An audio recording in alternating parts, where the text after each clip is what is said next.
Hello, thank you very much for watching this video today. It gives me great joy to see you again in this video. Today, I want to be discussing a particular issue that is very important, very strategic, and it's a matter of life and death. So, watching this video, I congratulate you.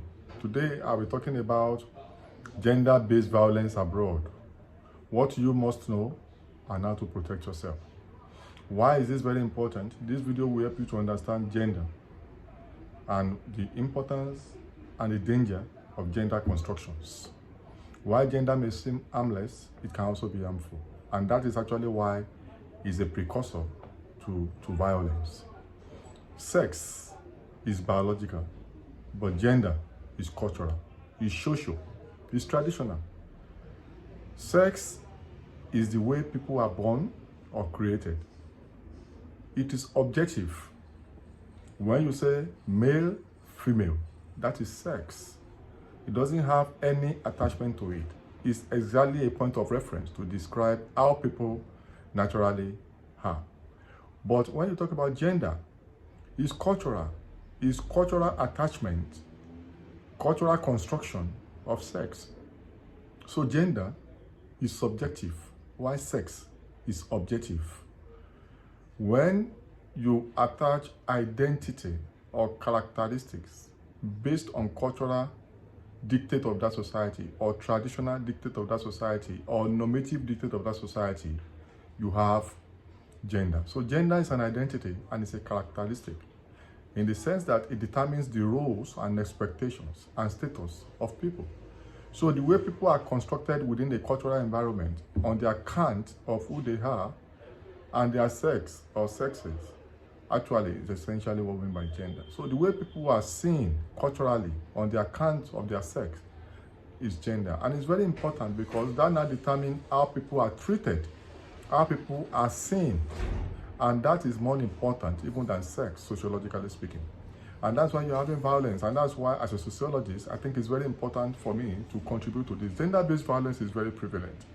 And it's increasing even overseas, in the sense that people tend to look at this as maybe not possible because migrants, particularly among migrants, they are in developed countries. They have migrated to the US, to the UK, to Australia, to Canada, to the European Union and beyond. And people think because these have advanced legal systems, so gender violence will not be there. But it's not true. You can have evidence on social media, people's confessions, and even voice notes, and a number of things that will show you that migrants abroad are experiencing increasing rate of violence on the account of gender.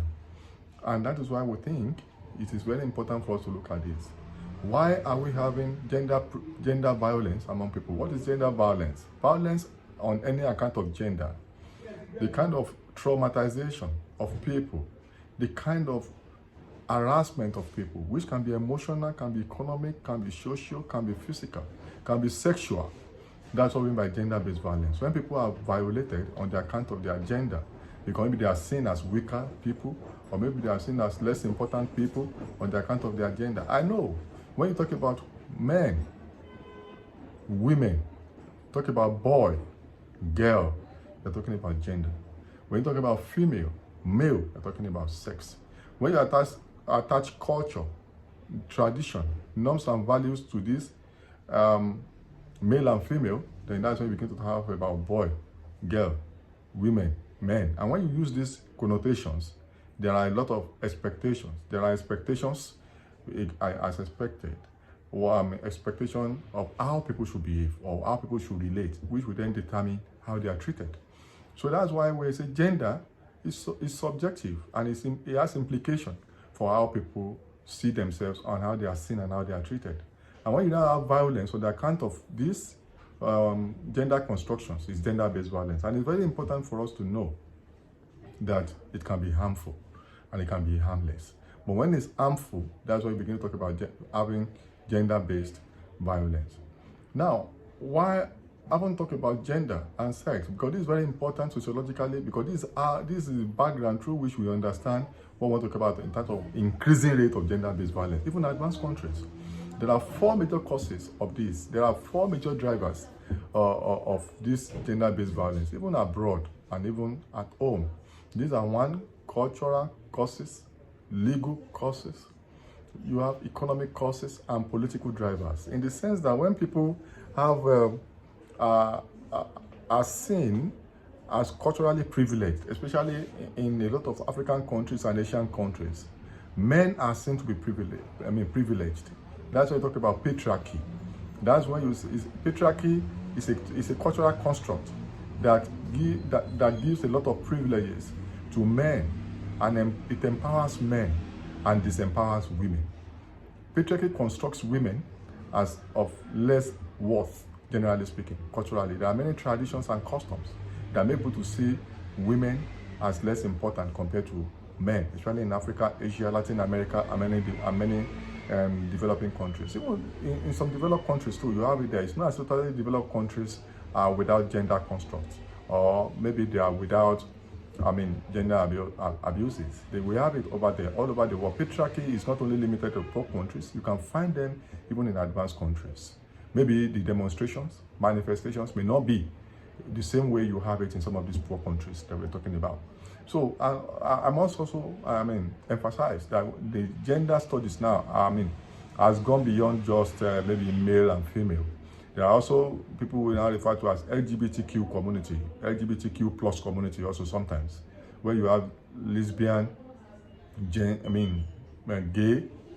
bisexual, and you have transsexual or transgender people, and you have the queer community, and plus, and many others. That's why you have the plus there. So these are also, once they consider themselves as gendered community, they must be acknowledged. And that is why, generally speaking, across the world in modern sociology or postmodern sociology, we don't essentially believe that it's only about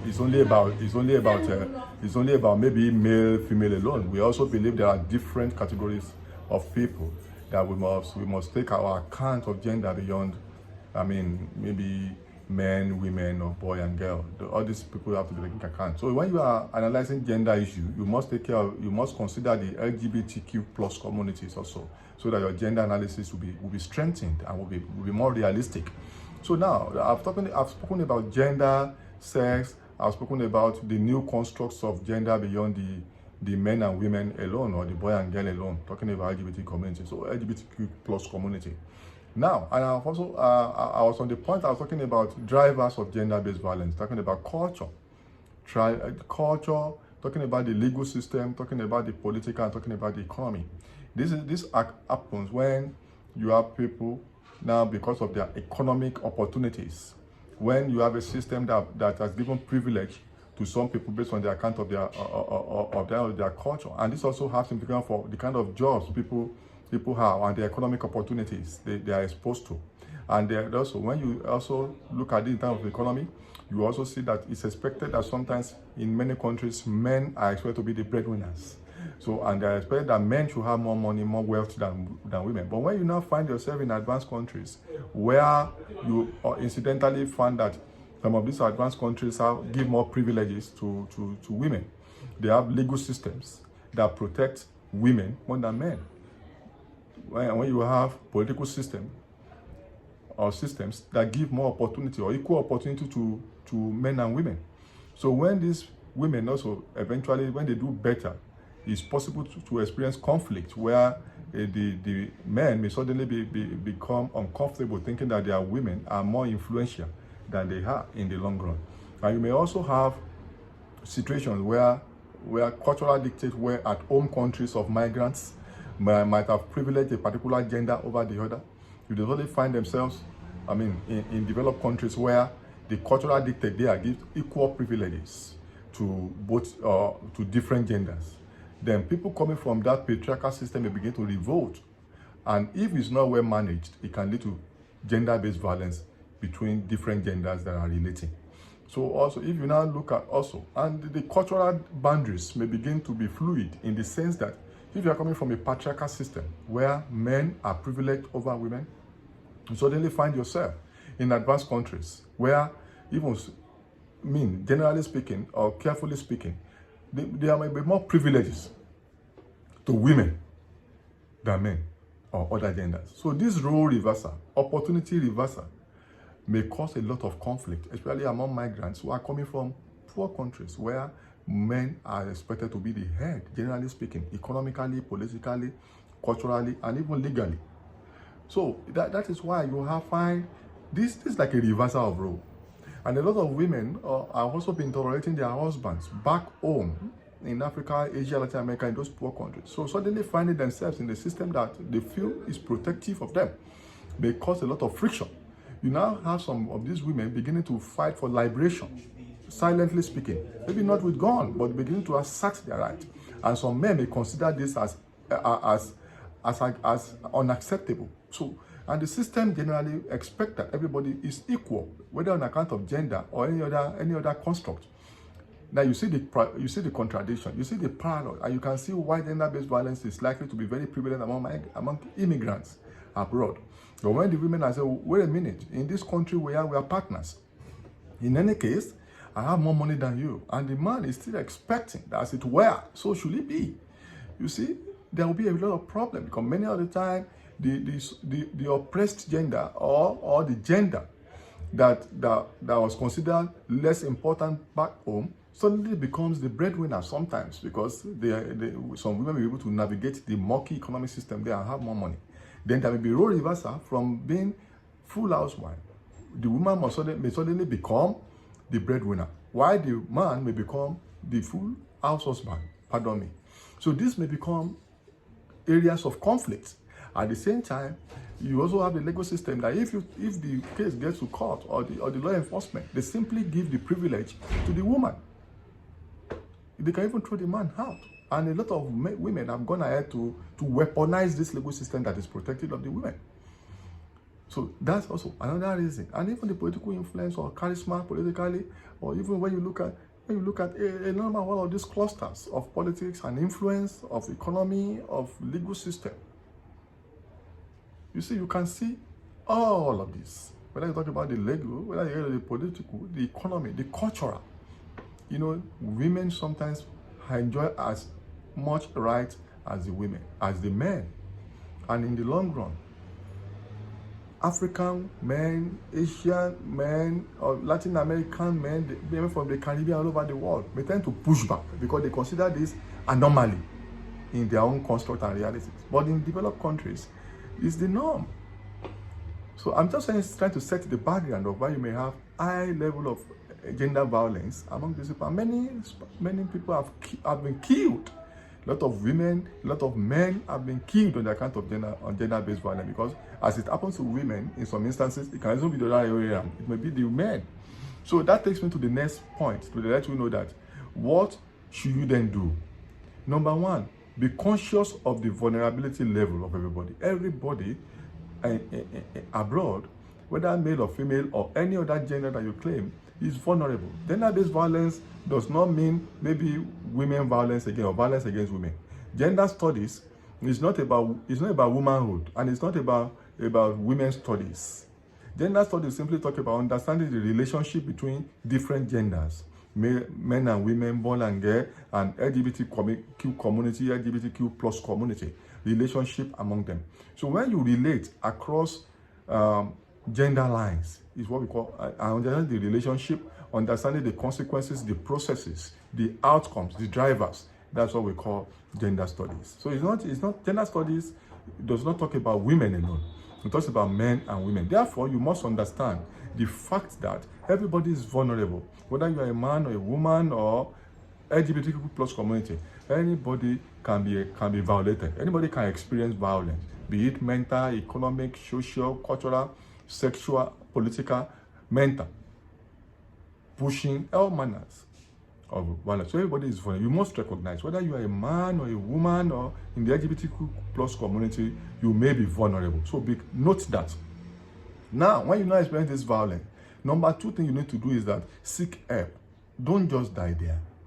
You may look for social welfare, you may look for social care, you may talk to somebody to let them know what you are going through. Not necessarily not turning your husband or turning your wife to the legal system to simply break your marriage or your relationship. That's not the first point. The early warning signs in terms of you are being shoved, you are being spoken to aggressively, you are being raped, you are being dehumanized, the next thing for you to do is to seek help, whether from the social welfare or any institution. But the police may not be the first point. However, if it continues to aggravate, seek help early enough, not when it's too late. Seek help from your social network, from your kinship network.